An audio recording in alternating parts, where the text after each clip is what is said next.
industry, thank you, and behavioral project management. He is currently a professor of operations and project management and director of academic staffing at Loughborough University. Professor Tuuli is also the immediate past deputy rector of the Ghana Institute of Management and Public Administration, having previously served as the dean of GIMPA Business School.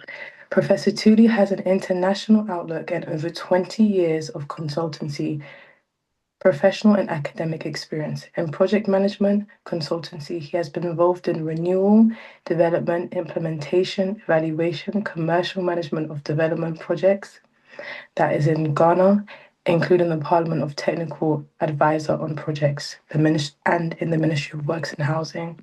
He's an honorary professor at the Department of Real Estate and Construction, the University of Hong Kong. He is a PMI certified construction professional and a certified project business professional. So could you just help me welcome Professor Tuuli as he takes the platform and just brings us something that is going to teach us a lot. Thank you so much. Okay. Thank you very much, and good evening to everyone who has joined. So today I wanted us to have a discussion around the skills you need next, learning what moves you forward. I'm going to touch on a number of things today, provide a bit of an introduction, and then talk a bit about why people stall. And then we can't talk about skills these days without having to say what the impact of AI is on skills and the skills that are important. So we'll look at how AI is shifting what is important and therefore shifting also what is valued. And then we look at some of the next level skills and speak briefly about how you can future-proof your career through deliberate skill development. So this is what I'm hoping we'll be able to cover today. The overarching question we want to address today is what skills will move you from where you are currently to where you want to, where you are going. Of course, there's a lot of assumptions in this question, which is that you know where you are now and also then know where you are going. Because if you don't know those two answers to those two questions, then it will be difficult for you to bridge the gap between those two extreme ends. So you need to know where you are. And where you are now, if you know where you are now, then you must also know that where you are now is the outcome of all the skills you've already mastered up to this point. So if you are going to stay with the skills you have currently, they might not be adequate enough to send you to where you need to be, which is that future. But unfortunately for many of us, even when we know where we want to be, we keep either neglecting or postponing the skills that we actually need to get us to where we need to be. So it's not enough just to know where you want to be. It's also important that you at least also then determine what skills you need to take you there and to take the steps that are needed to get you there. So how you get there is in that middle. And it's important that we understand that how we will get to where we are going cannot be accidental. And it is skill dependent, unfortunately. So if you only maintain or keep the skills that you've already mastered, they may not be enough to get you to where you need to be. And therefore, you must be prepared to learn new skills, to adapt old skills in different ways, and so on. So I think it's important that we establish this understanding right from the onset, that we need to be clear and know where we are now. We also need to be clear and know where, we need to be. And that then gives us the gap we need to bridge. And how we bridge that gap might be learning new skills, adapting old skills in different ways, and building on the skills we've already mastered in order to get us to where we need to be. So, but it's also important to also understand why skills, not effort alone, will drive progress. Because, as we said, where you are now, you are essentially using the skills that you've mastered. So working as hard as you can and using only the skills that you currently have might not get you to where you need to be. So we have said that the central assumption of what we are talking about today is that, sustained effort will naturally lead to advancement. While the effort is necessary, it is not always sufficient. And progress, as we said, is not accidental. It is skill dependent. Every current role, level, or position will always reflect a collective or a collection of skills you already master, whether these are then technical, relational skills, or strategic skills. In the same way, every future role will require different or expanded set of capabilities. And it's important that we distinguish between, and this selection of skills, combination of skills might explain why two people can work equally as hard or have the same experience, but the outcomes that come from their effort or what they do can be very different. So one person may be developing skills that sort of increase their value, while others will be repeatedly applying the same skills that they already have in the same way, and that might not get you to where you need to be.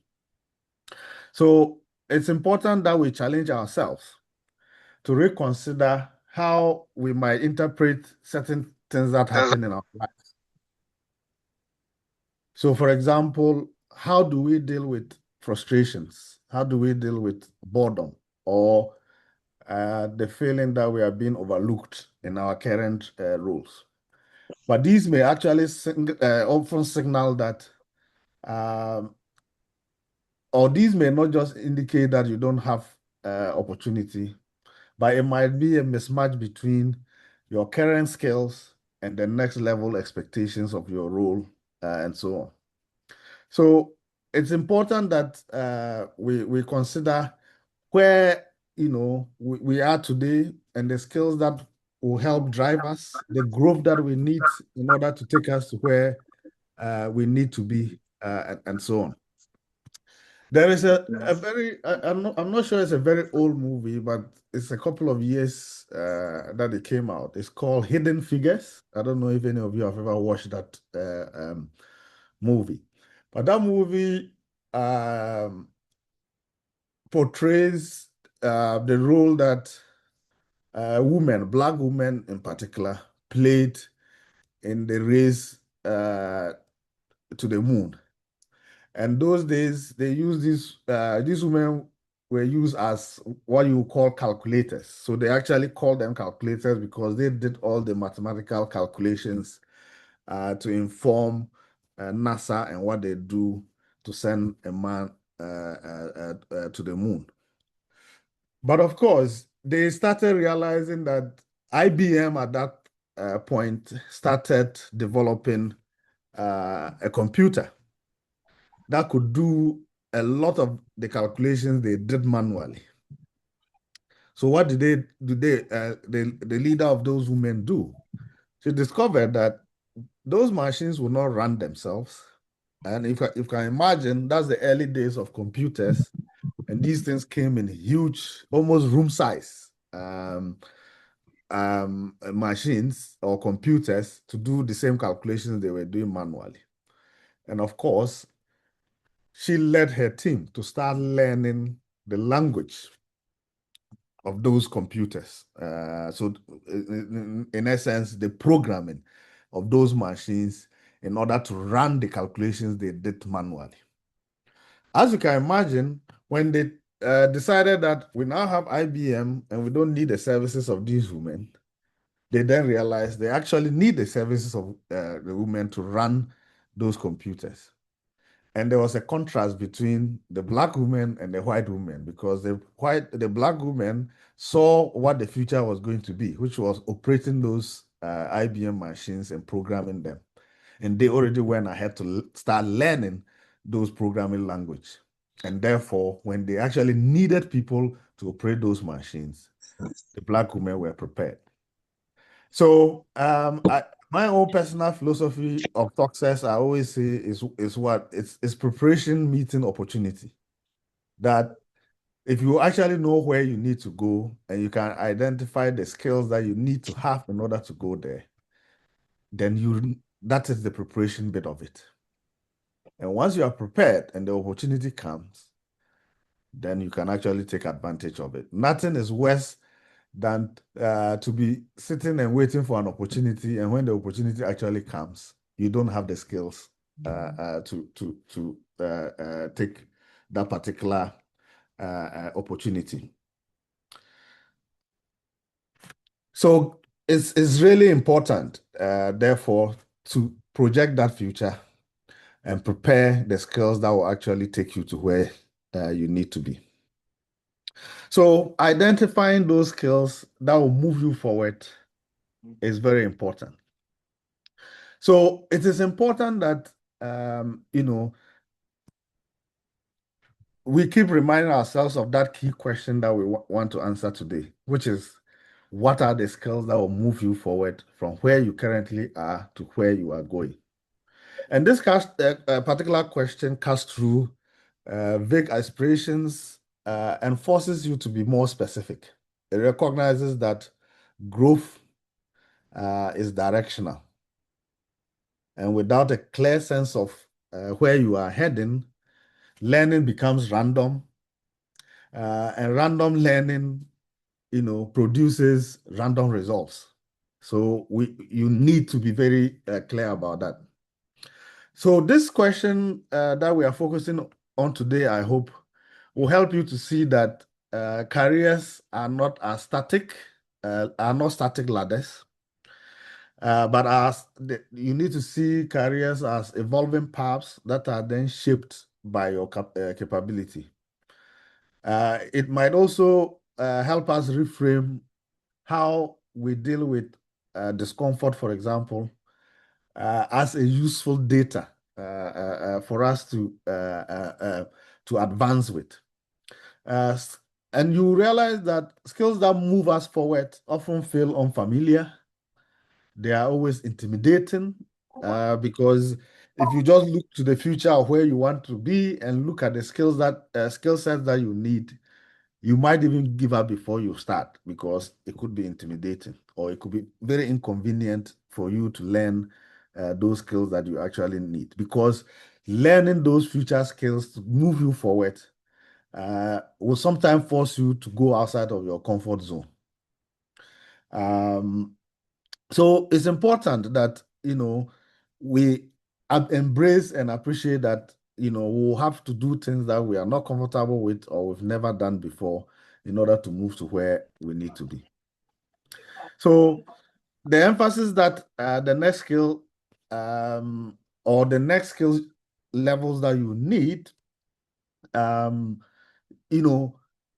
is that we need to anchor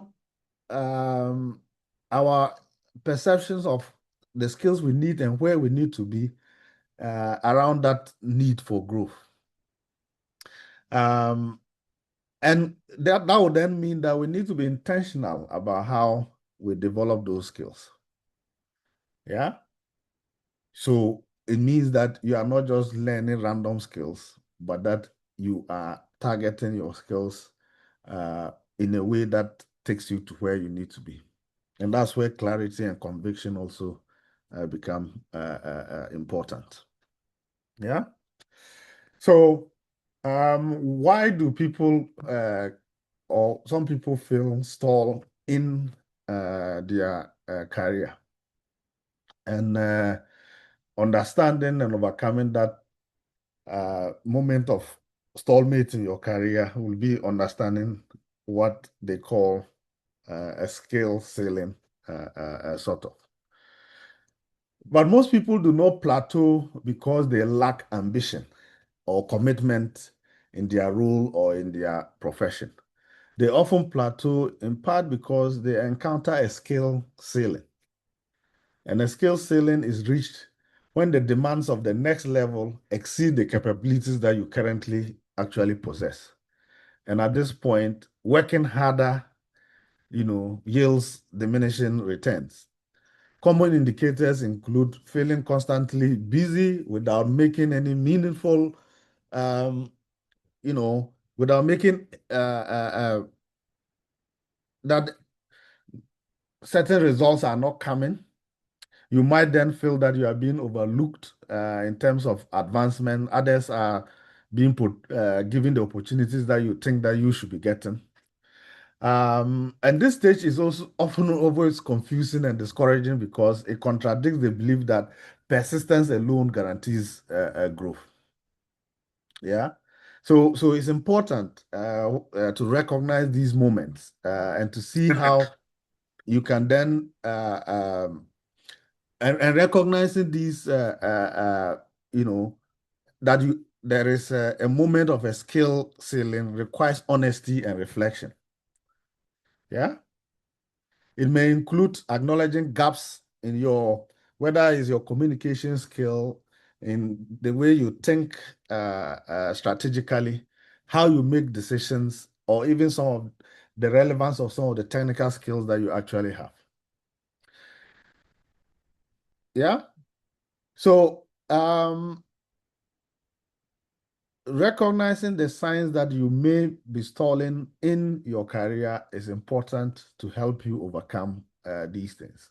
And if you don't face these things with honesty, to then help you reframe and diagnose, where you are being let down by the kind of skill set or stage that you are. It can be quite detrimental to your own growth and to your career development and so on. And that is where we are now even being hit by the idea of AI and whether, some of our roles are going to disappear because of AI and so on. And therefore, as I said, we can't talk about skills and skills that you need for the next level without us touching on AI and what that might mean going forward. So as I said earlier, there is obviously an AI shift, and we cannot run away from that. And in many cases, we'll see AI being discussed from the perspective of AI being a productivity tool. But depending on your profession, depending on your career, it can be much deeper and might impact at a more structural level. We know very well that AI is reshaping how work is done or divided between humans and machines. We are deciding which particular tasks are better done by humans, for example, which are better done by machines. And we know that tasks that are generally routine, repeatable, predictable are increasingly being automated. Um, and that changes the baseline expectations of many roles because if your sort of roles you perform are along those lines, then you depending on the organization you work with and where they want to go, you have to be aware that for efficiency, for productivity, they may be moving towards automating some of those tasks and so on. But information recall is no longer rare because a lot of machines can just recall that information for you. and any basic analysis can often be performed faster and cheaper by machines. So as a result, roles that are built primarily around these activities can feel like either they are being compressed or redefined or even eliminated altogether. And this shift does not mean that human contribution is becoming less important. And I think that is the key point to make. It just means that uh, it is becoming more specific in terms of what aspects humans will contribute to. And I hope that this session does not scare you, but help you recognize that AI changes not only what is done, but what we now perhaps also value. And that's important. So professionals who understand this shift early can reposition themselves by developing skills that actually will complement rather than compete with, say, automation and those kind of aspects where AI is becoming more pronounced and so on. But if we ignore this reality, it increases the risks of us being obsolete, even for people who might think that they are high performers. Because if your work is routine, is repeatable and predictable, it is possible that machines can do it even much, much better than you. But if we frame AI as one that might restructure or one that is a restructuring force, we might be encouraged to think more strategically about where to invest our learning or our energies and how we can then, in essence, future-proof our own relevance by developing those skills that really matter in this age of AI. And what this then means is that what is valuable now is perhaps also different because um, the value is now shifting towards skills that AI cannot easily replicate. So as we think about the future and where we need to be, we need to perhaps put our energies and our efforts more around the kinds of skills that AI cannot replicate. And also to take advantage of areas where we can actually collaborate with AI to make us even better. For example, in decision making and so on, applying AI and other tools and so on. Then it's also so, for example, we know that there are a number of developments going on, and I have one of my colleagues from Loughborough University, for example, who is developing AI tools to actually help people develop their skills to have difficult conversations. So it's almost like you have this AI tool that you practice how to have a difficult conversations.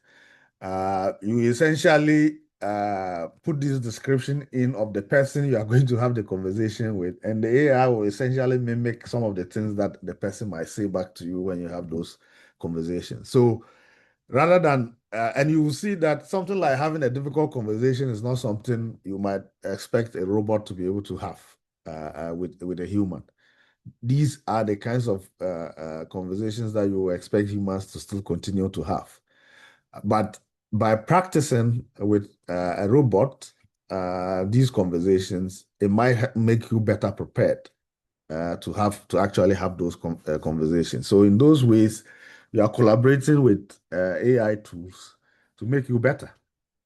Um, but we know, for example, that in this AI age, skills that are related to ethical reasoning, emotional intelligence, and ability to adapt and things like that will become even more important because these are skills that uh, AI cannot do. And if those are the things that we can do better at as humans, then we should be developing our skills more and better or to do these things even better.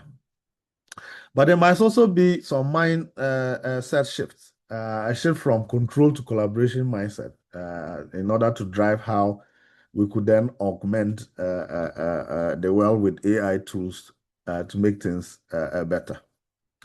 And from that perspective, therefore, AI will be an accelerator because if we use AI in the ways that it supports what we do, then it will rather amplify rather than replace development. So we know that AI can significantly accelerate our learning when we use it in an intentional manner. It can also stimulate practice scenarios that help us prepare, like I was talking about earlier. It can also generate certain feedback, as in the example I gave about this tool that helps you prepare for difficult conversations and so on. And these capabilities, you know, will lower the cost of experimentation and increase access to very personalized support, as in that example. However, it's also important that we recognize the limitations of AI. And there are also other elements around trust and so on that we need to deal with.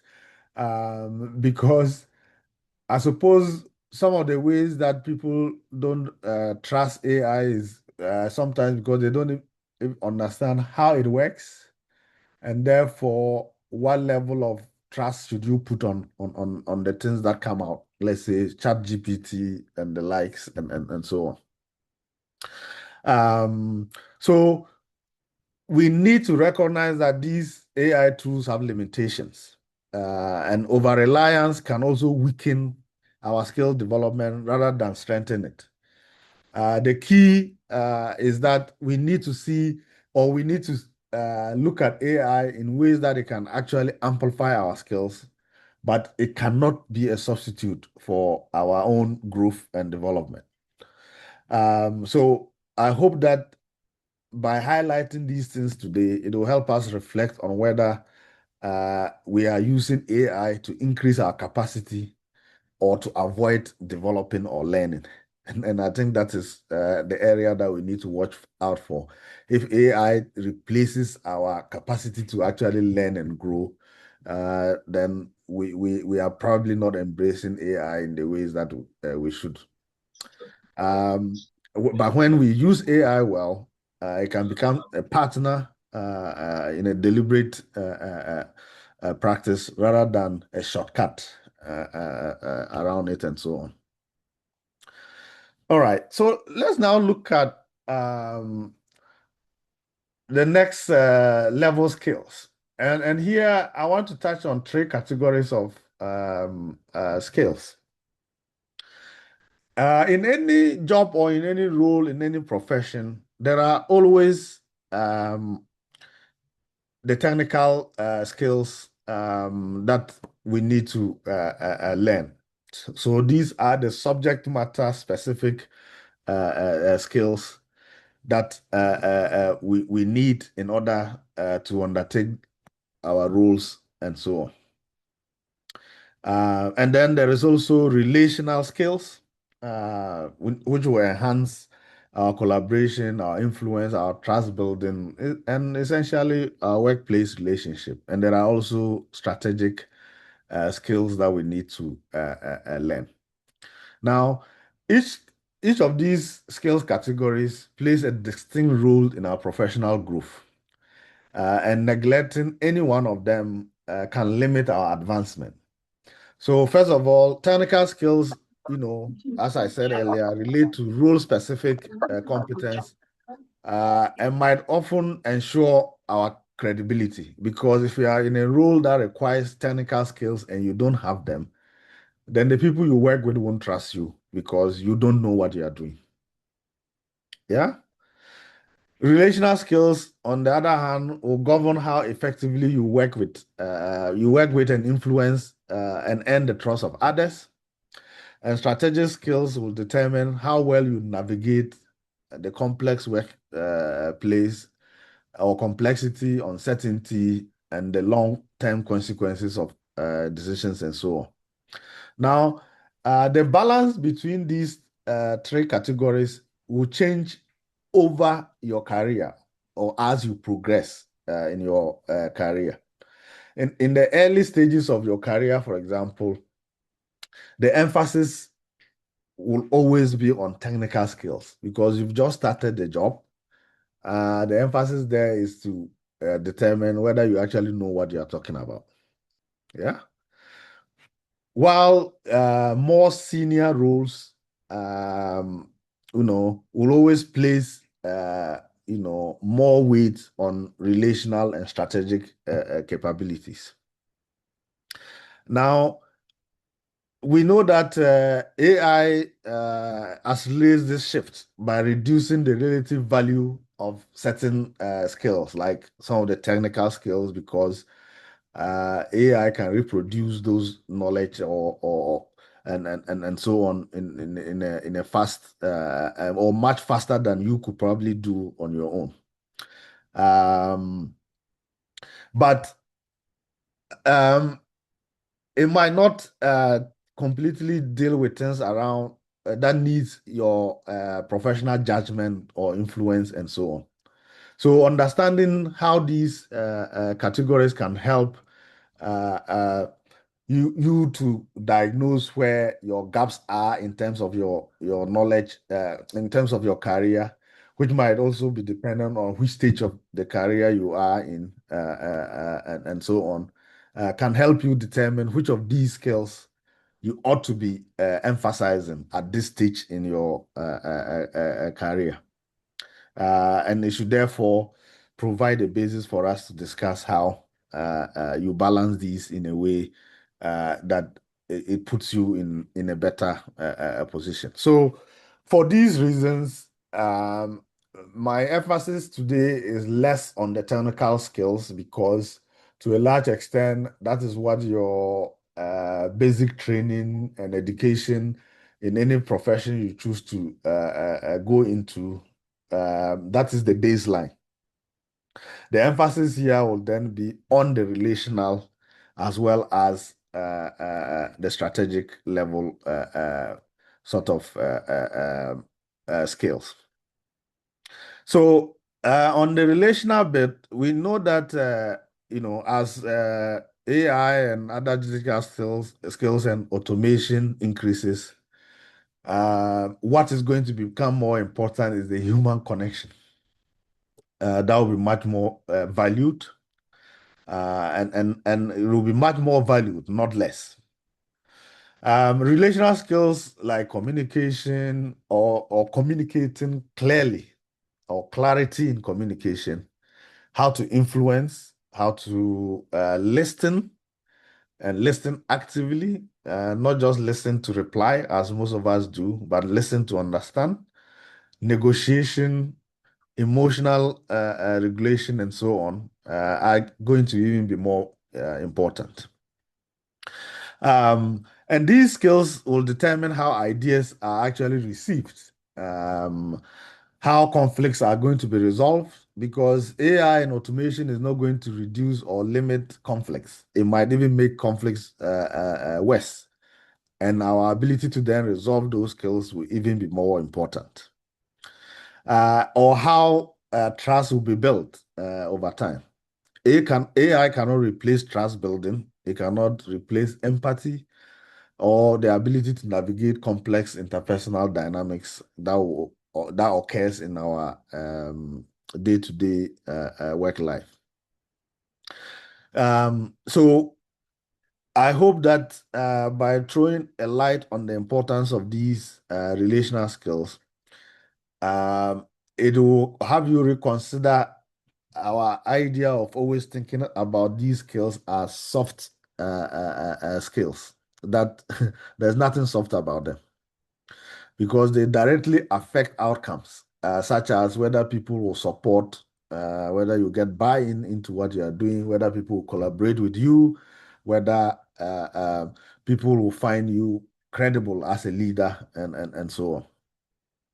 So developing these skills often requires getting feedback from people you work with, being self-aware, so that you can and getting the feedback and being self-aware can help you deal with some of your blind spots, which can be very common. So by highlighting these areas as important for your growth and developing your relational capability, I hope that this will encourage you to reconsider the efforts you put in sort of developing these kinds of skills, so that you rather look at them as an asset rather than optional extracts in your career. That these will be the areas that will really make a difference as you grow in your career. All right. So as we said, as you grow in your career, the shift will move from technical skills to more relational and strategic. And we've looked at some of the strategic skills areas that you need to pay attention to. As we said, strategic skills will also increasingly become important, particularly again in this digital and AI-driven environment, because strategic skills involve synthesizing, it involves judgment rather than just execution of tasks and so on. So examples of some of these skills will include decision making, particularly under uncertainty, because as we know, we live in a volatile world, and things can often be uncertain, but decisions still have to be made within those contexts.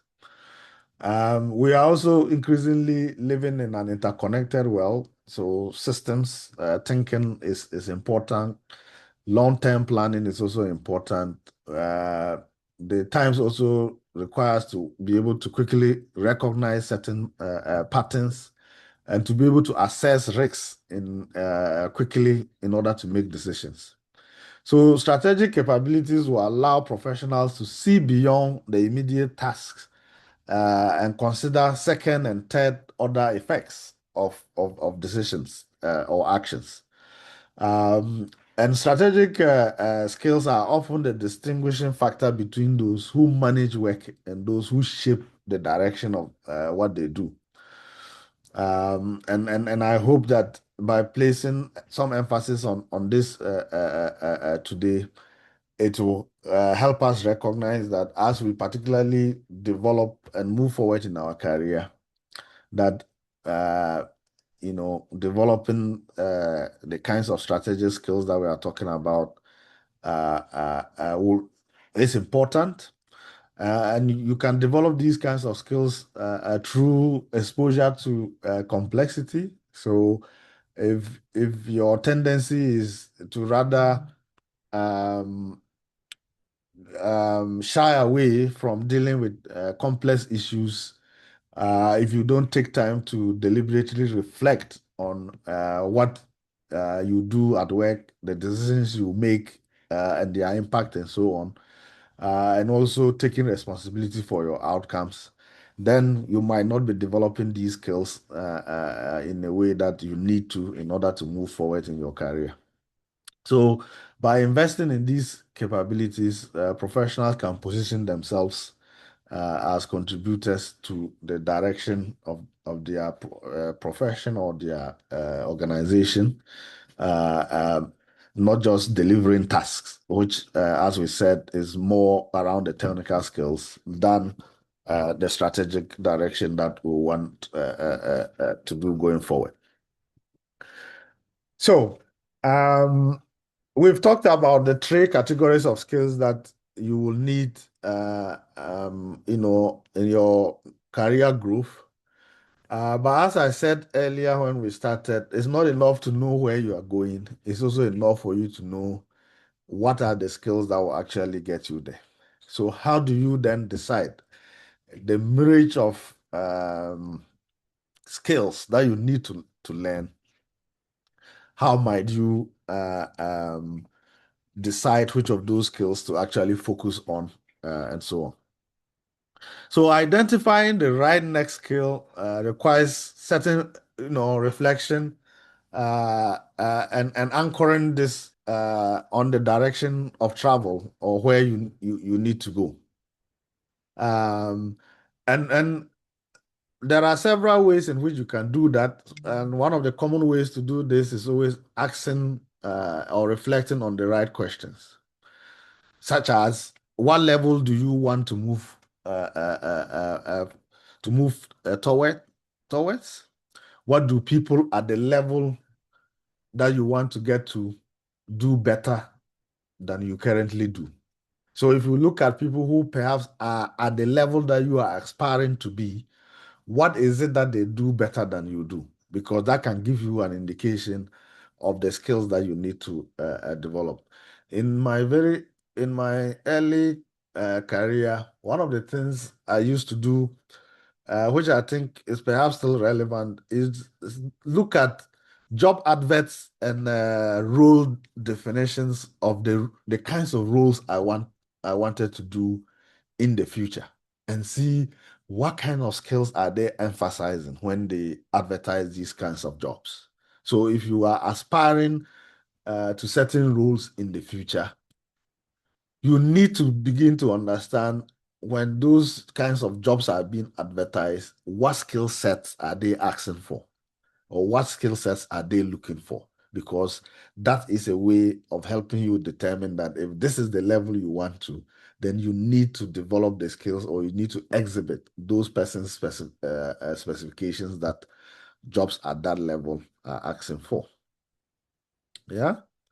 Um, and you need to also consider what feedback have you been ignoring because you cannot grow if you don't take feedback. Yeah. And the feedback has to be 360. It has to be, you have to take feedback from those you work towards. You need to take feedback from those you work with across and those who work up to you. Because all these people will see you in a different light, will see different things about you, and taking that in can help. Um, and so on. So these asking these kinds of questions will help surface patterns you know, that you might miss otherwise if you don't take that kind of approach. As I said earlier, you want to avoid random learning because random learning produces random growth. Uh, and by focusing on these questions and what you ask, it helps you focus the learning that you need in order to get you to where you need to be. Yeah. So it helps you align your skill development with a clear target. And that will increase the likelihood that your efforts will actually translate into the momentum that you need. And this sort of diagnostic process will also help normalize discomfort because it will signal that you are actually growing.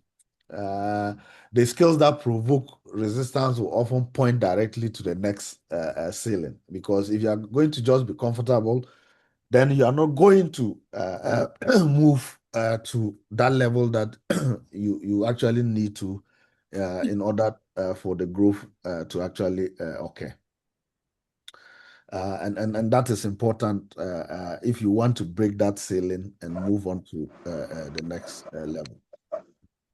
So I hope that uh, through this discussion and reflection, we'll be able to articulate a more specific skill gap that is meaningful and that will help project you and propel you to where you really need to be. So it's important that we deal with that. Again, so it's important in deciding on what those next levels are that your learning is not random. And unfocused learning will always fail to produce growth. And this is particularly so in Yeah, an Mario. era of abundant content because we are actually at a point where there is a lot of information. Um, um, and the technical or content knowledge is everywhere. Um, Learning has become easier to start, but it's harder to finish. And there are some statistics that show, for example, the abundance of online learning courses and so on. But if you then look at how many people who actually start those courses actually finish it, then you realize that it's not any easier. It's available, it's abundant. Like they say, people are thirsty in the midst of abundant water. And that's what we have here, that knowledge is everywhere, but there are still a lot of people who are thirsty of knowledge. Um, so in this era, one of the things is that we confuse consuming information without actually applying it and learning what is interesting rather than what is necessary. So it's always interesting in my other profession as a lecturer when you are trying to get students to learn and something that what you are teaching is not really interesting. But sometimes certain things just have to be learned, whether they are interesting or not. Yeah. If they are necessary for your growth, whether they are interesting or not, you need to learn them. Um, Another mistake we often make is Yeah, trying to improve yeah, everything at once. yeah. That again doesn't work, and we need to be careful about that. So we need to be strategic about the way we learn so that our learning is not random. And we need to perhaps also emphasize depth over breadth because we cannot know everything. And that is why we do different professions because everyone cannot know everything. But even within your profession, there might be times that you need to specialize. So one of the ways of doing this learning is also perhaps also recognizing that different people also learn differently. So what is the learning style that works for you? Um, for some, exposure to skills where they study those skills intentionally through examples, frameworks, and observations, and so on can always help build foundational understanding for most people. And for most people, that is always the starting point. For some, the learning has to be, or the development of skills has to be, through practice. So this will mean that they are not just studying those skills, but they are actually applying those skills to real situations, embracing the imperfection in terms of things that don't work as expected, and taking that as part of the learning process. The things don't work, you learn the lessons and you change what you do and reapply it and so on. But this is about applying, and for some people, until they have applied this knowledge, they are unlikely to. It's unlikely to really embed in them. Then there are also others where, getting constructive feedback from credible sources, people who've done this before, can actually guide you, adjust the strategies, correct your errors, and move on and so on. And lastly, um, you know, for some, it's also about mastery, that you repeat something over and over until that capacity is embedded. And that is why in certain professions, uh, how many hours you learn or you train and so on is an important indicator that you have mastered that skill. And I'm sure most of you would have heard about the 10,000 hours kind of analogy that they use, that in many professions, that seems to be the amount of hours spent that could make you an expert in that kind of profession and so on and so on. It might not be that actual number, but what we are saying there is that you need to repeat something, do it over and over again in order to master it, and so on. Sorry. All right.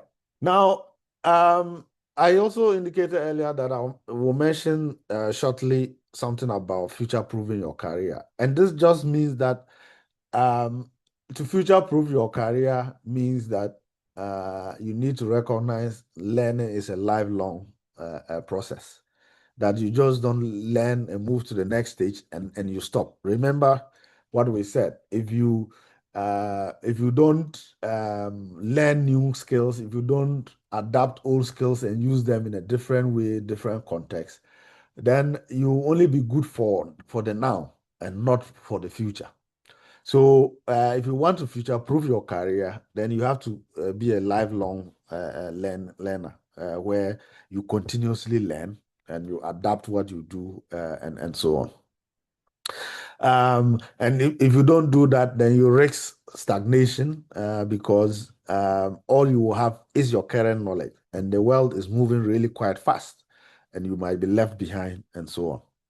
So adaptability is an important skill to learn because it enables you to learn, unlearn, relearn, and that goes on continuously and so on. And you therefore develop the capacity to adapt to changing situations and so on. And above all, we need to take responsibility for our own going personal and professional growth and relevance. You might be lucky to be working in an organization that puts a lot of emphasis, both time and money, in your training and your development. But you might not be that lucky. And if you want to sit and wait for your organization to train you, then you might be left behind in your profession. So you need to invest your personal time, your personal resources in order to develop yourself as well. All right, so let's conclude by just highlighting a few things that we know that where we want to be is that future state, and your future direction will depends on what you learn next, not your current position, because your current position is using the skills you've already mastered. So if you want the future, then your future will be dependent on what you learn next. In an AI-driven world, skills and capabilities set professionals apart. So, if we want to be different, we want to be viewed as different, then we need to do that through the skills and capabilities that we exhibit and learn. And learning as a strategic investment. I just said that a while ago that if you are lucky in an organization where they invest in future skills development and so on, you are lucky. But if you are not, then you need to see this as a strategic investment for yourself because it's an investment in your freedom to continue to grow and do the jobs that interest you. Is freedom or is an investment for you to continuously be relevant and to continue to have impact rather than your job just as an obligation. So I think these are the things I wanted to share with you today. I hope you've picked up at least one or two things from what we've said today that could help determine that you get to where you want to get to. So thank you very much. Wow, Prof, it is very deep insight, and especially touching on the AI, and I'm sure that if I relate, some of the fears that some of us have, we need to actually learn to collaborate with AI and see how best to make use of it. This is fantastic, really, really deep insight that you have given us, and I'm sure it's going to guide us going forward into our future as we embark on this journey, 2026 journey from where you are to where you are going. These are the skills that we need to develop. These skills, with these skills, I mean, it doesn't even matter what AI does. In fact, if we're going to take on board the advice that we have received today, then we are going to rather make use of AI, Yeah. to help us in our careers and our future. And AI cannot, break us. AI cannot deny us of the future that we are looking forward to. So thank you very much, Prof. This is great, great, great insight. For those of you who don't know, Prof has been on the Flex Connect platform over many years, and I am personally so connected to him because he was my supervisor when I did my doctorate at Loughborough University. And he was a colleague back at the University of Science and Technology. So I've known him for many years, and he's always been so impactful. So thank you. Thank you so much, Prof. So at this point, we are going to take questions, comments. Anyone want to share their personal experiences, personal insight to complement what we have received tonight? Anyone wants to, yeah, you can either, raise your hand using the button, or you can unmute and begin to ask your question, or you can send a text message in the text box. We're going to do this in the next 20 minutes. We'll finish this session. Yeah, in the next 20 minutes we'll be done. So if you have a question, you can put it in the chat box. And there was an interesting experience, well, no experience, interesting comment. Dr. Biriverson was actually watching the movie we were talking about this afternoon. I've never Yeah. watched it though. Yeah. Very interesting Uh, movie. Yeah. hmm, Yeah. yeah, I want I've to ask, never watched it. Yes, please go ahead.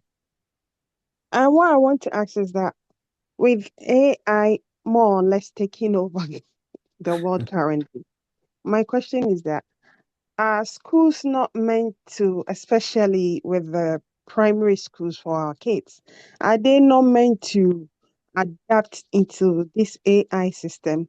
Because clearly now when you give children assignment and things to come home and do, they are using the phones, computers, and whatnot, and they are using chat GBTs and all these things. So my question here is that are schools and even us parents not supposed to teach our children these AI, the new system, which is AI? Because I was watching the Diary of a CEO. I'm not sure if some people watch, and they had one gentleman on there, and he says it's so scary what AI is currently doing or which is going to be doing, because now if you want to even go and seek for a lawyer, you can, whatever your case may be, you might ask ChatGPT. ChatGPT can give you, if it's a crime, whatever it is that you are looking for, seeking to speak to a lawyer. If you ask ChatGPT, ChatGPT can break things down for you. So it's more or less making the lawyers, going to school and studying to become a lawyer, not just that job. I'm just using it as an Yeah. example. Become like, I mean, why bother letting our children study to become lawyers and whatnot? Because clearly AI is taking over. So I just want to ask, I mean, I know you said a lot concerning it, but really, what's the way forward Mm. for us? Thank you. Yeah. I mean, it's a very interesting question and very relevant question. And this is why we always keep saying that our educational systems must, uh, develop or advance to meet the times. And if we don't do that, then we will be training people who, by the time they finish, what they've learned might not be that relevant for them to function in the world of work. Um, so I think, as I said, it's a very relevant question, which essentially is just saying that we need to change the way we teach, and we need to change what we are teaching our kids. Because this whole idea of just memorizing things and chewing and pouring is not going to take us anywhere. Because, like you said, if it is just an issue of recalling things, the chat GPTs and the likes will give us all the information we need. So the emphasis has to be on learning the kinds of things that AI cannot do, which is, the things around the kind of relational skills that we talked about and the kind of strategic things we talked about, where AI then becomes provides us the information we need to help us make those decisions, to help us better understand our job, better understand our clients and their needs, and so on, and help us make those judgments. I think it's interesting. I was reading a couple of weeks ago that there's a number of universities in China have started awarding PhDs not based on a thesis, but based on a product. Yeah. So they are now not saying produce a 100-page thesis on the basis of which you get awarded a PhD, but it is saying that develop a product, develop something tangible, and you get awarded a PhD on the basis of that. So every profession, every needs to, or the era of AI is going to end with us all reevaluating what our profession is. So, for example, I am a full-time lecturer, and every day we are told that our job is at stake because if the student can go to ChatGPT or the internet or any of the AI-driven things and get the explanations of every content that you are going to teach, then what is your relevance, and so on. So we need to reevaluate what is it that we teach our students that AI cannot. And this is where, so we are calling on parents in terms of what we teach our kids as what is important. We are calling on schools and therefore government and policymakers to help reform our education so that our education is not just about recalling content, because now AI tools can do that for us, and that is not what we should be doing. We are calling on professional bodies to reevaluate what it is that they use as the basis to qualify professionals, and therefore also asking that our job and you know we either will proactively do that, or some professions or organizations are going to force us to do that through how they reshape certain jobs or certain roles within organizations, or what they expect from us. So yes, these the era of AI is going to reshape what it is and how we learn, and what it is that we learn, how we do our lives, how we do our jobs, and even how we live our lives as well. And we need to embrace that, and so on. So there has to be multiple agents of change from different directions to help us reshape the new world that we are in. I suppose that will be my answer.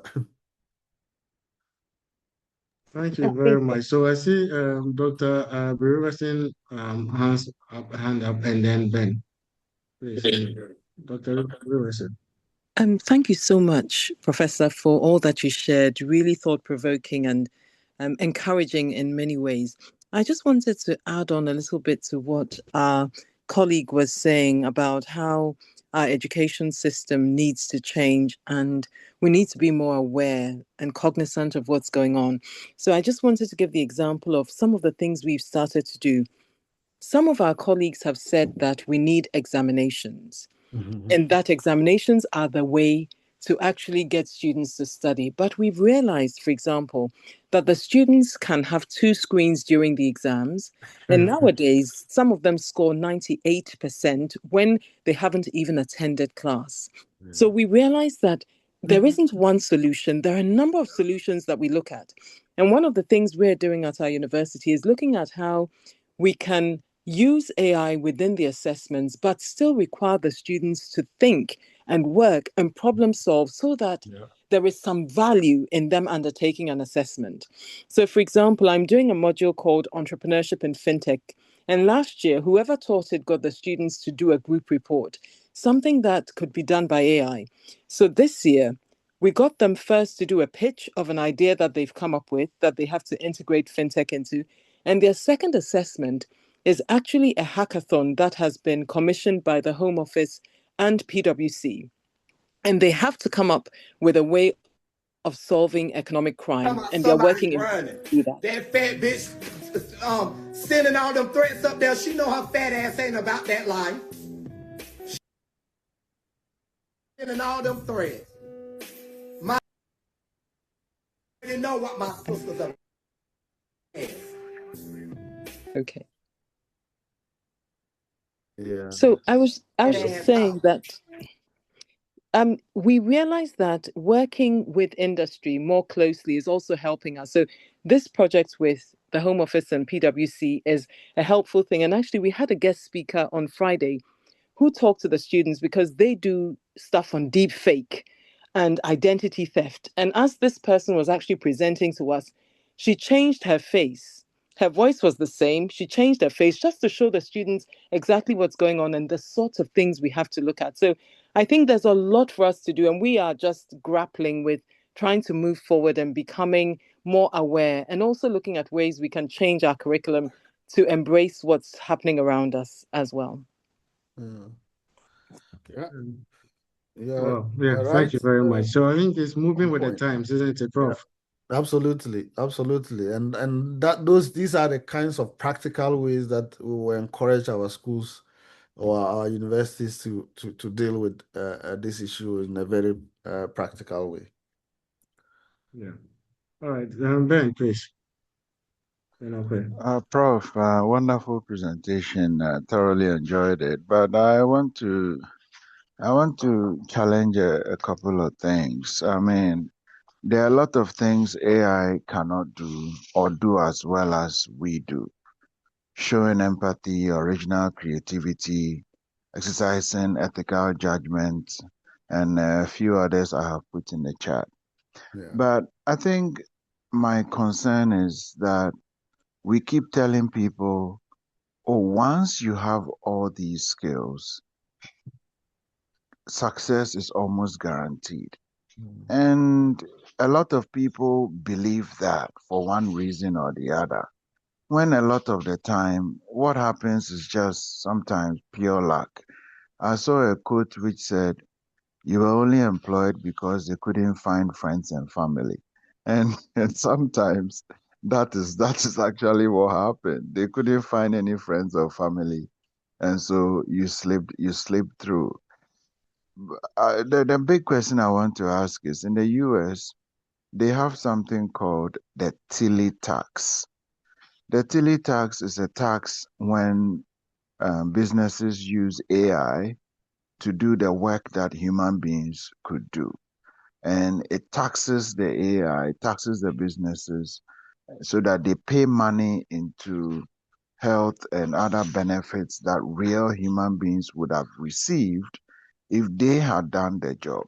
And so I'm asking whether we need to move a lot more in that direction, where we, if you like, make it costly for businesses who like to replace us with technology and tax their profits so that, human beings will not be left out, losing nonstop to AI. If we start taxing AI that replaces restaurant workers, AI that replaces drivers, AI that replaces actors, then we will take some money and use it to develop human beings and pay for their health care. So what is your thoughts on, the big system, slowly but surely trying to get rid of human beings, and then also on the tax issue? I appreciate your time, sir. Mm. Yeah, I think it's an interesting perspective, and I think it's important to clear if there are any impressions that the kinds of skills that we are talking about would necessarily guarantee success. I think what the point I sought to make was that because many organizations are increasingly embracing AI-related technologies and so on, automation and the like. It's obviously a threat to certain types of jobs or certain types of roles, which inevitably means that some of those people who are in those kinds of roles need to reinvent themselves in different way to remain relevant. On the question about tax and using that as a lever. Obviously, many countries are applying, the carrot and stick approach. Some are using the tax lever as you described in the US and so on. But my feeling is that that if we probably need to employ a combination of tools. One will be upscaling our workforce in a way that they will do different types of jobs.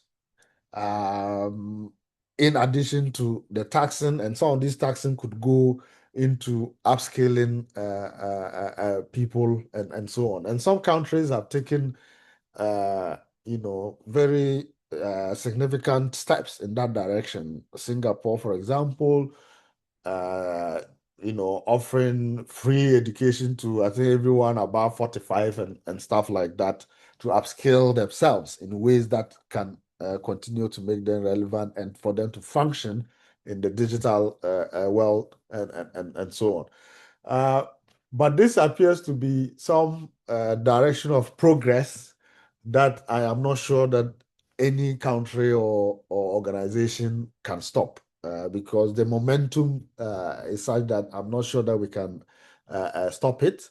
How do we then ensure that its rollout is not detrimental to the population and to people and so on will be the question. And here, as I said, various stakeholders have a role to play. Governments in terms of what the policies are and what the governance regimes are to deal with how these technologies are used or deployed.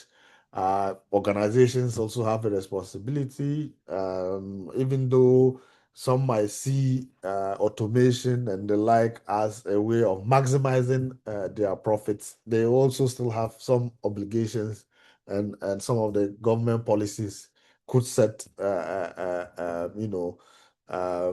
specifically how such organizations might need to function and so on. So I don't think it's a one-size-fits-all solution, but I think that we need to approach this from multiple directions in order to deal with the issues. Yeah, thank you very much. So there are a few comments in the chat box that I'll read out. Oh, okay, looks like Jeffrey, Senior, you want to make a comment? Rambo, I see you're unmuted. Please go ahead if you want to make a comment. Let me see. Yes, please, go ahead. Yeah, okay. 1 second. Can you hear me? Yes, sir. Hello? Yes. Yes, Oh, we okay. can hear you. Okay. Very good. I like this topic and I like everything that was covered. I'm a living example of everything you talked about today. Learning to get a job and becoming conversant and lazy and not updating yourself, and you become irrelevant with time. So I used to work for S&P Global. I was there with them for about 22 years.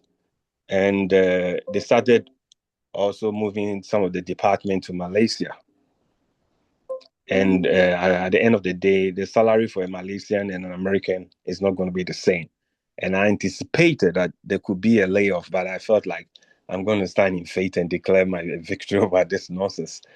And this year, early January, first day in office, he told me my department has been consolidated to Malaysia. So my first question is, with the advance of AI is really something here. It's just like the time computer came around and secretaries and everybody lost your job. And the one example you used about the black ladies learning extra more was a good example that you have to, wherever you are, you always have to learn and learn. So with companies moving jobs away, because I have a guy who's a CFO in Bank of Canada. And he's saying to me that no more analyst job is available for any person finishing university. They're taking all away. They're not taking anybody. So why are we even going to school? And with the advance of AI too, it's also going to affect us. So what are we doing? Because the question the lady asked is really serious matter. So the jobs here, I'm talking about in America, and the guy also asked about the tax. This is capitalist country where they want the maximum money, maximum profit. Who is going to tell them to pay extra tax? I mean, you have to lobby, and somebody's going to lobby against you. So no matter what, it is a cutthroat world here. And so I don't know how anybody can bring about any law to facilitate or help the middle class, because seriously, we all going to be on government subsidies with time coming up, because where are the jobs guaranteed? None. AI is also taking the job, and these corporate people are also taking the jobs away to where they can minimize the salary of Americans and then get the maximum back for themselves. Major profit. So I appreciate your topic. I appreciate what you put out, and it's very true. And it's a question that I'm asking myself: do we even need to put our kids in school, university? Because what are they coming out to do? Thank you for my question. Yeah. I mean, you've landed on the question that is on all our minds. I work in the UK, and for example, most governments have been talking down university education.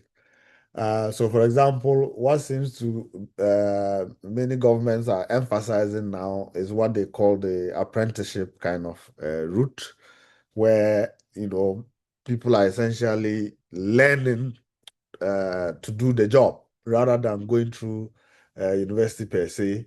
And a lot of these professions or many organizations are running apprenticeship programs where the students essentially are learning in the organization to earn their degree and qualification and so on. So more of the practical route than and of course they emphasize many advantages of that.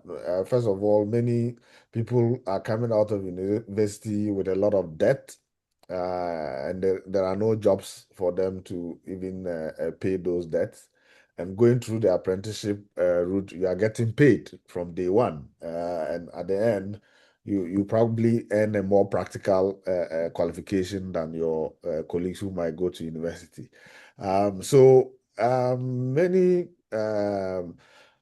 countries around the world are reinventing or rethinking university education and coming up with alternatives. And as I said, one of them is the apprenticeship route, and that is why I don't know, but I felt a little bit disappointed with the policy in Ghana of converting our polytechnics to technical universities, and I'm not exactly sure if we are still keeping and emphasizing that practical aspect that I thought our polytechnics used to emphasize, because hands-on experience, practical experience of getting to do things may be an alternative to university in this era. But that's not the only examples. I think there are many other alternative ways in which we can reinvent what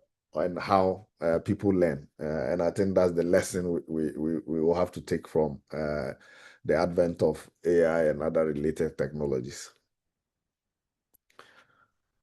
Thank you very much, Senior Safo. Thank you so much for sharing your personal experience with us. We are wrapping up. Just a couple of announcements. I want to acknowledge my mentor and big brother and friend, Professor Mosa being on the Zoom. He's having an inaugural lecture on the 16th of April. I would entreat every one of us who can to connect. Those of you in Kumasi, if you can be there to be of support, that would be great. It's a very interesting topic. I wish everyone could actually see it. It's the topic is protecting humanity from itself. Protecting humanity from itself, indoor environmental quality in an era of climate stress. That is a very serious topic that he's speaking on the 16th of April. It will be online as well. So please just take notes. I respect so much this man who has impacted my life so much. So thank you, Prof. Thank you for being online, and we will be supporting on the 16th of April. The next Flex Connect session will be on the 26th of April. Please don't miss it. The 26th of April is when we have the next Flex Connect session. I would encourage everyone to do us a favor. Once you receive the invitation, share it with other people also, and encourage your friends to join. The topic for next session is managing time without burning out. Managing time without burning out. So please take note of that. I've also shared on the platform a link for those of you who want to receive the presentation. Those of you who want to receive this presentation, we'll be putting it on the First Connect platform. A link has been provided there. Please join the platform, and you receive you receive this presentation and other materials that we find. Prof. Tuuli also has a program that is coming up very soon, and I'll encourage as many of you that you can to also join. It's a one-day workshop on construction interface management taking place on the 13th of April in Takoradi, on the 14th in Accra, on the 15th of April in Kumasi, and on the 17th of April in Tamale. Prof, I think you need to meet Professor Bain of Care University. It's my big brother. It will be nice to meet him since you'll be going to Kumasi. I think it's just a day before his inaugural lecture as well. So it will be nice to connect.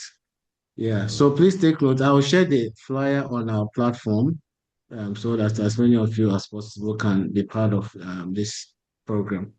So yeah, these are the announcements I have. And once again, I want to encourage everyone, once you receive the flyers for Flex Connect, please do us a favor, share it with your friends, invite people, let's come together, let's learn together, let's share our knowledge, let's share our experiences. So I see a hand up, also I saw two earlier. We'll give them the floor for the last contribution. Before I do that, there were some comments on the on the chat box I haven't read. Let me do that quickly, and then I'll give Justin the chance to ask his question or make his contribution. The Prof will give his final comments, and then we'll have a few minutes of networking. That's all part of Let's Connect. Network, get to know somebody, get to make a new friend, and then we'll end the session for today. We're not running beyond 8 o'clock GMT today. So let me quickly go through the comment. This from James says, my only concern is that AI and knowledge about it has been equated to chat GPT. That's true though. Most people when they hear AI, they think of chat GPT. The knowledge around it is actually so small. Actually, nowadays, AI is being used as a buzzword, even by politicians. I'm watching a news segment now where a politician just said that AI can tell whether a person is a criminal or not. So question, how do we sustainably increase knowledge around AI and machine learning approaches to support not substitute, but support our day-to-day work.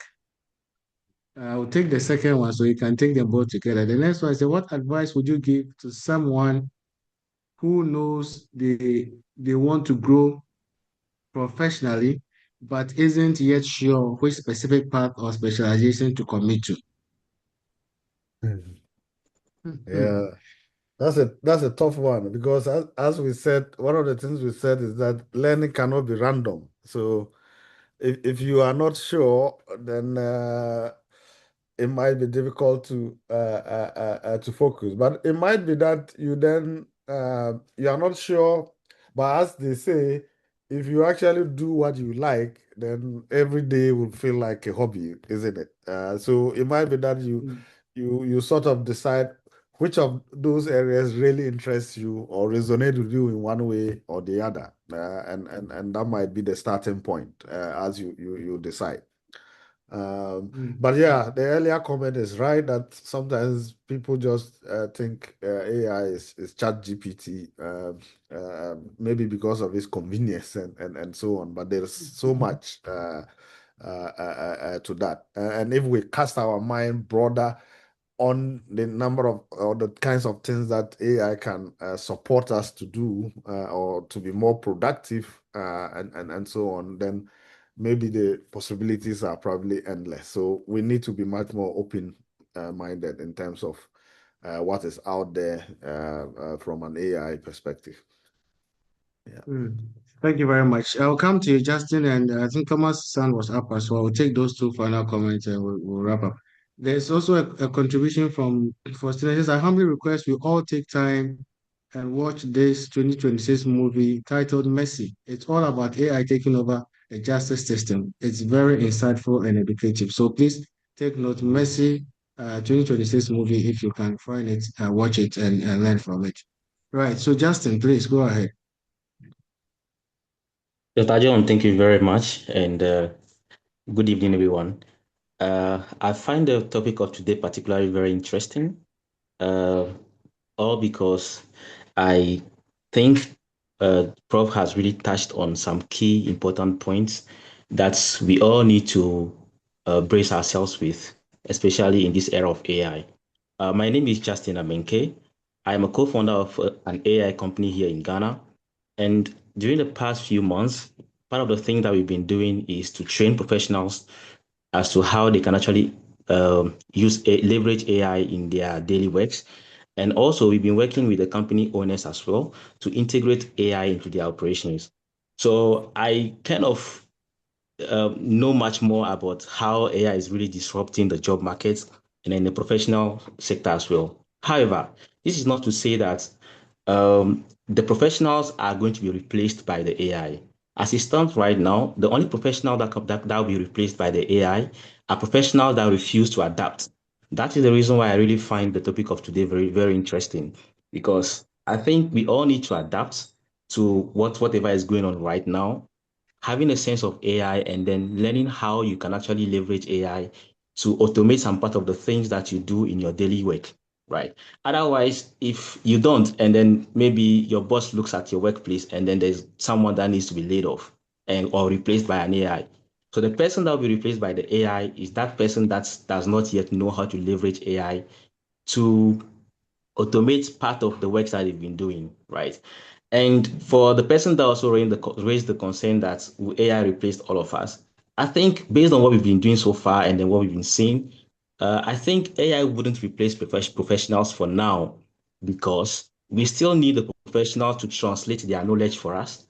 And then we now use those knowledge to build automation systems that will eventually replace the professionals, right? So as it stands right now, I think it's very imperative for every professional to now learn how they can also adapt themselves so that when it comes to someone raising the topic of AI replacing them, they can also be irreplaceable.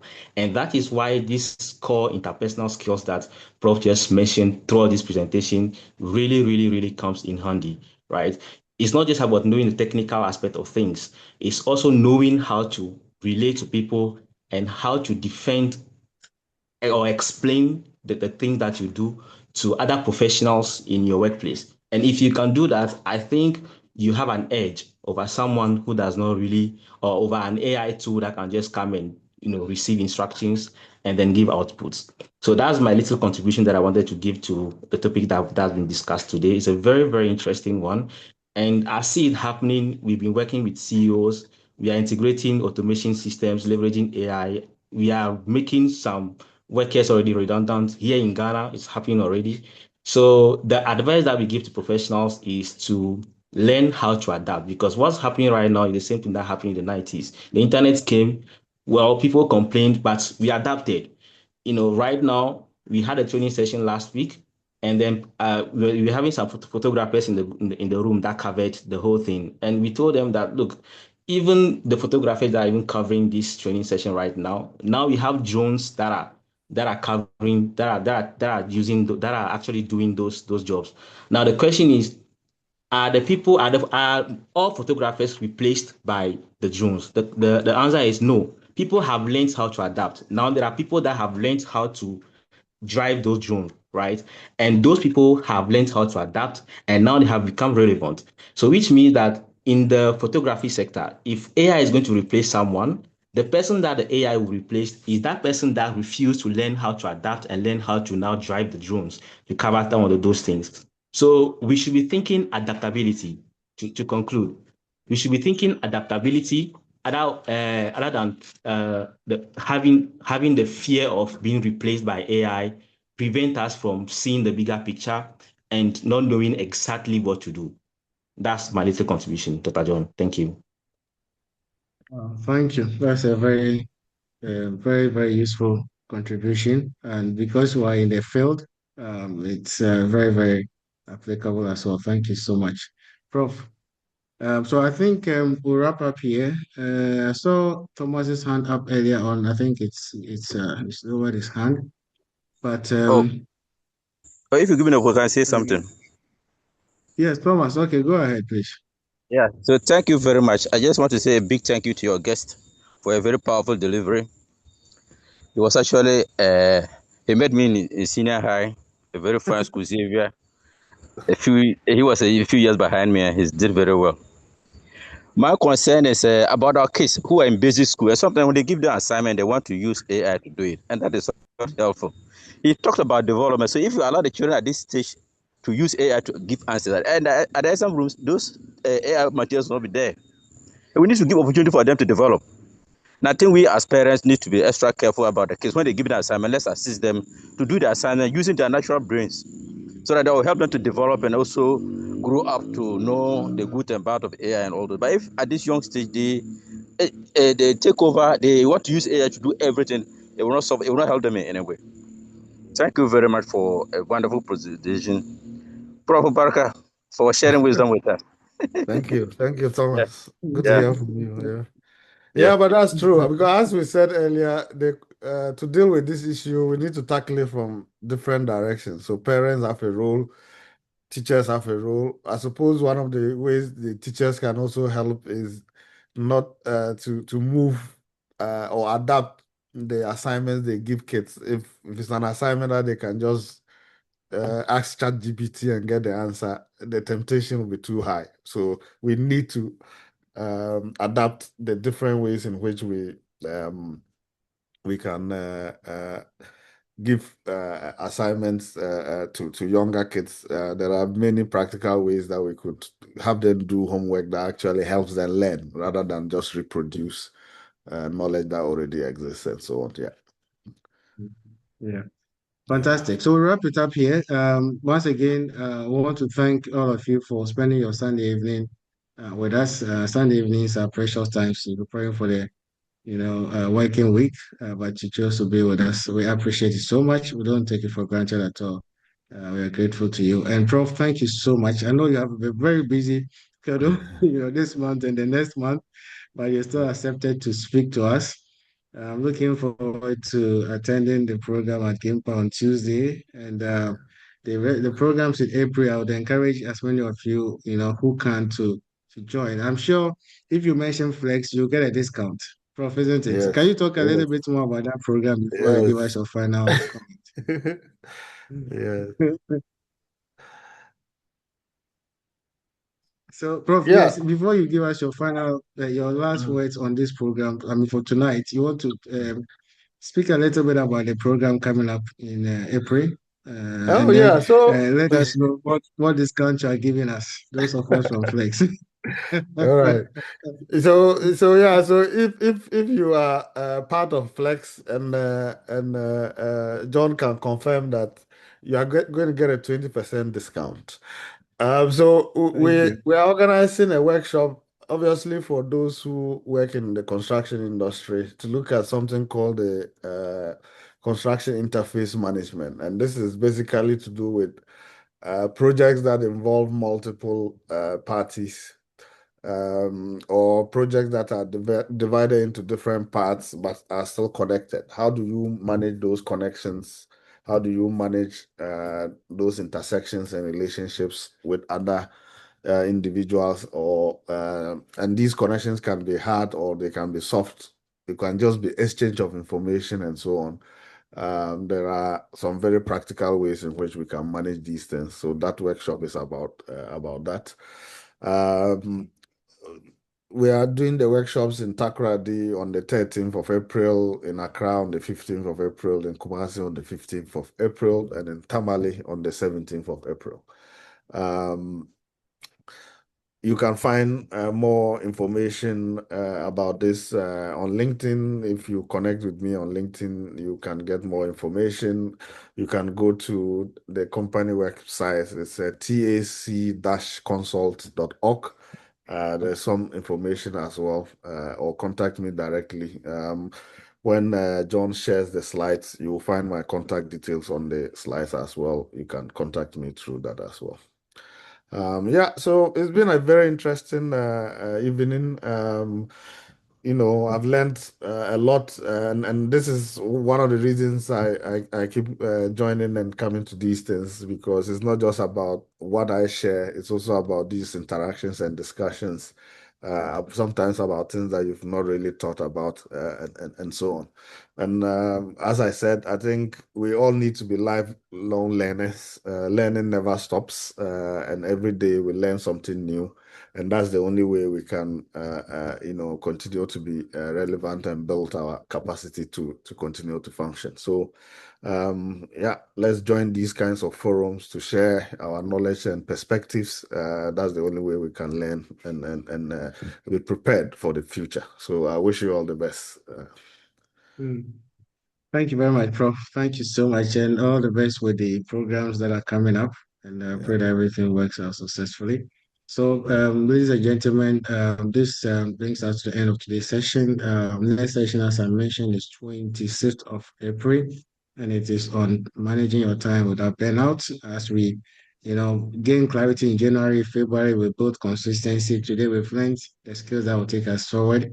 Next month, we learn about how we manage our time and be more effective in our work. And all of that is taking us from where we are to where we want to be by the end of the year. Thank you so much. And if you can, click on the link I shared, if you want to join First Connect and receive the PowerPoint presentation that we have seen tonight, please do click on the link that I shared and join the First Connect platform. And kindly do us a favor, when you receive the flyer for next month's session.